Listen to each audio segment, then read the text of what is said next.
and at rank 5 they'll gain evasion too. This is literally the best monster in the game. Hey, what's going on guys, welcome back to another monster analysis video. So in today's video we have pure Pandalf, one of the best monsters in the game right now. So you do not want to miss out on this analysis. I hope you guys are excited. If you are, drop a like and also subscribe to the channel, notifications on. Anyways, let's go on and get started. Alright, so as you guys can see, we've got pure Pandalf in here. So this is one of the newest free-to-play corrupted mythic monsters. They'll be available in the game very soon, so you can get it from the Legends Pass in there. So it'll be a free-to-play monster, and apparently it's one of the best in the game. So I haven't actually seen the stats, the traits and stuff like that, but I've seen the skills when I did my sneak peeks, and it is phenomenal, I've gotta say. So anyways, let's go ahead and dive into the analysis right away. You got pure Pandalf. So you have too much. That's one of the skill names. Removes positive satisfaction from one enemy and then from all enemies, requires cooldown. So when there's a mega taunt, you remove positive satisfaction from that mega taunt, and then you also go ahead and remove positive satisfaction from every single one of the other monsters that are in there. So if you're facing a mega taunt plus Lord Nebetos, you're going to remove the Megataunt and also get rid of the evasion from Lord Nebetos, and of course the other monster, whoever's in there, if they have any positive effect protection or whatever it is, basically in there. So it's a really good skill, I've got to say. You also have this other one, which is called Watch, Wait, and Learn. Deals moderate magic damage to all enemies, activates all cooldowns on all enemies. So you're going to hit them with AoE moderate magic damage, and then on top of that, you're going to hit them with CDA, cooldown activation. So that is actually a pretty good skill. It's pretty good. So the only monster that could probably stand a chance would be HyperX and a few others that have resource cooldown skills. So, well, not just that, but also many top attackers like Electric, Lord Nebetos, Angway, and a couple more that has 0 cooldown skills. And, you know, that might be a problem. So after you hit them with CDA, they still have a chance of doing something. So you gotta watch out. Anyways, you're free to play. That's what this skill name is. I actually saw this and I was laughing the first time. But yeah, you're free to play. That's the name of the skill. Removes all negative status effects from one ally, gives an extra turn to an ally. So that skill right there, it is a Madam Fusion skill. It's literally Madam Fusion skill. You know how it removes all negative status effect and it gives an extra turn to the ally.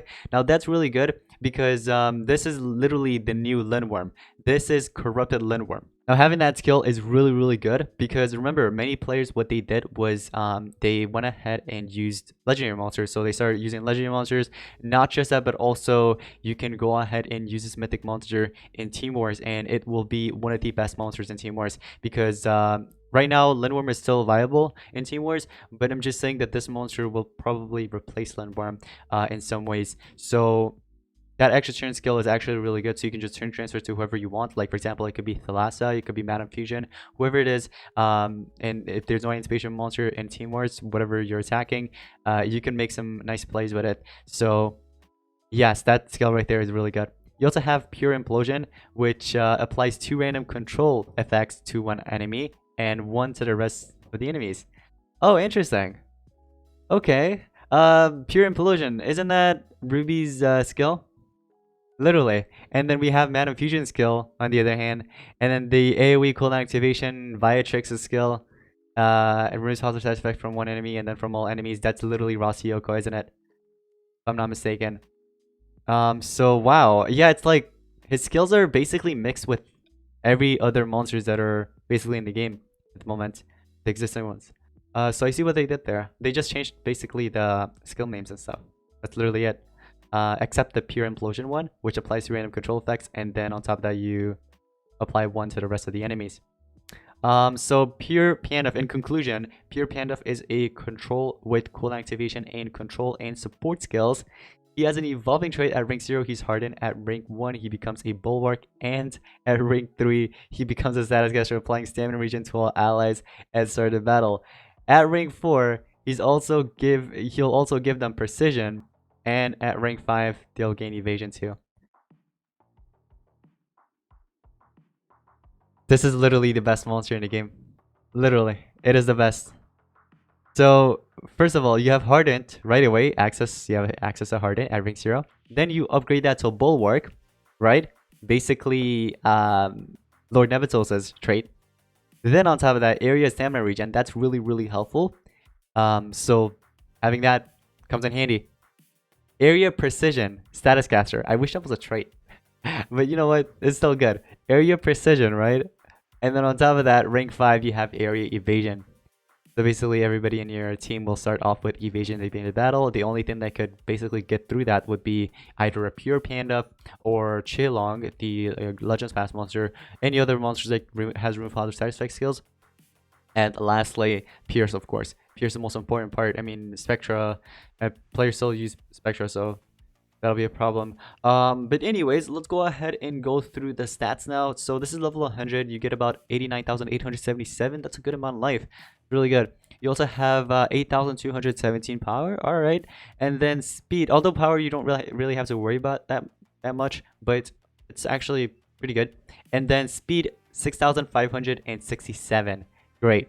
Although it's not the fastest denier, not the fastest supporter or the fastest monster in game, but the stat wise everything looks good, even the speed. All right, so yeah, I really like that. Imagine if they made this monster like the fastest monster in the game, and then yeah, I mean it'd be so good. It'd be too OP. Although it is actually pretty OP already, skill wise, stat wise, and also trait wise. But yeah, let's go ahead and take a look at the relics. So you have SN and staff. That is really good, I've got to say. Great relic slots. So for SN, Flamar's SN, Ural SN, those two are really popular that people will give. You can do Zion's SN if you want to, if you don't have the other two. But Zion's SN would be like last option. You can also do like Moonhaze's SN or something. For staff, Masher staff works best. You can also do, let me see what else. So Masher staff, Cane of Atlantis also works, so you can go with that as well. And if you want to go with Pump Seed Staff, you can do that too. Anyways, let's take a look at the basic attacks. Deals moderate magic damage to one enemy, blocks out 50% of the incoming damage for all allies. That's a pretty good skill, I've got to say. That's a really good support skill.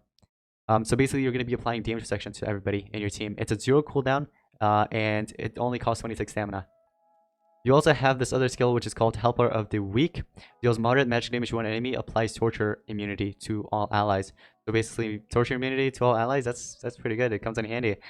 So that's good, I've got to say. It doesn't Chuckle also have something like this? Torture immunity skill? Yeah, it also... Wait, actually it is. Yeah, Chuckle has torture immunity skill to all allies. So basically like that. I say. Pure Control applies a random control skill to one enemy, applies immune to control to all allies, requires cooldown. That's a really good skill too. That comes in handy. So yeah, you can make so many plays with this monster, honestly. So many great skills to choose from as well. Together, my friends. Removes all negative status effects from all allies, applies cooldowns protection to all allies. So you're basically cleansing everything on your team, and also cooldown protection that comes in handy as well. So against another pure panda, that comes in handy. Against Fire Trick, it comes in handy. You know what I mean? Anyways, we seen you have too much, and everything else that's mentioned down here already. We've already mentioned it up top, so let's skip them. But you can see that they are actually moderate to low cooldowns, and every single one of them. Pure Implosion, on the other hand, is 3-turn cooldown, which is actually still moderate in my opinion. 48 stamina cost. Yeah, so his stamina costs are basically 26, 26, 42, 42. Some are a bit high, but you know what? You can just recover that with the status caster that you start off with, the stamina regen. Plus, you're going to be running a staff anyway, so you can literally just regenerate your stamina that way. Or if you want to run Sirens Ascent to regenerate stamina, then go ahead and do so. That's another way. But anyways, let's take a look at the ultimate. Pure Fireworks. It removes positive status effects from all enemies, disables traits on all enemies, applies a random control effect to all enemies, removes 100% of stamina from all enemies. That's a really good ultimate, I've got to say. So here's the thing. Here's what I'm worrying about. Although this is great that they're releasing this as a free-to-play monster, yeah. But if this was a pay-to-win monster, it would have sucked, honestly. I mean, we've already seen it with Lord Nebutos, you know. But let's say this was a pay-to-win monster, that would have sucked. Because they're basically bringing back the old meta, like the old legendary meta. I mean, recently we've seen so many new monsters with like tons of traits, you know, not just 3 but also up to 5. Like, look at this, you have 3 status caster and then 2 traits in there, you know what I mean? So if we start seeing that's a lot, it will suck. Especially if it is a monster behind a paywall. So I don't know. But anyways, overall, it's an amazing monster. Definitely one of the best monsters in the game. Definitely the best support, the best denier. I guess you could go ahead and say that as well. So you can run this either as a denier or either as a support as well. But I feel like it works best as a supporter. So the 4 skills that they mentioned up here, they're actually pretty good. You can go with them, especially the extra turn. You definitely need the extra turn, right? It comes in handy quite a lot, especially in wars, of course. But there are many other skills that you can choose from in here. So you can either run it as a denier once again, or you can go ahead and run it as a supporter. Both works.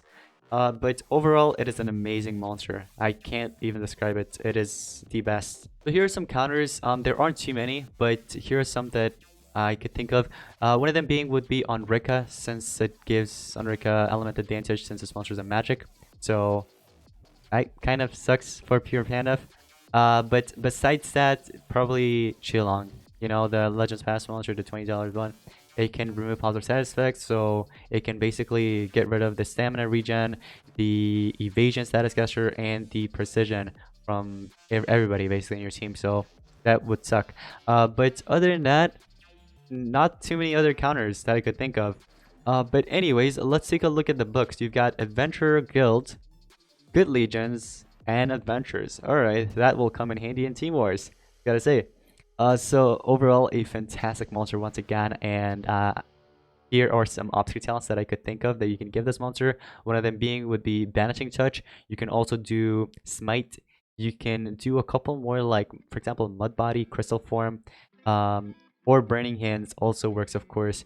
You can also do Soul Drag. If you're not going to be running a tank on your team, just go ahead and give it Soul Drag, because once this monster dies, Soul Drag will kick in, deal the damage, and then this monster will come back. But that'd be it. That would be it. You can literally pair it up with any monster in the game. So I hope you guys did enjoy today's Monster Legends monster review or analysis on this new mythic monster. Let me know in the comments down below what you guys think about him, and if you're going to invest in him. I highly recommend investing in him, guys. But anyways, thank you all so much for watching today's monsters video. If you did enjoy, drop a like, subscribe to the channel, notifications on, and I'll see you guys in the next one. Peace out.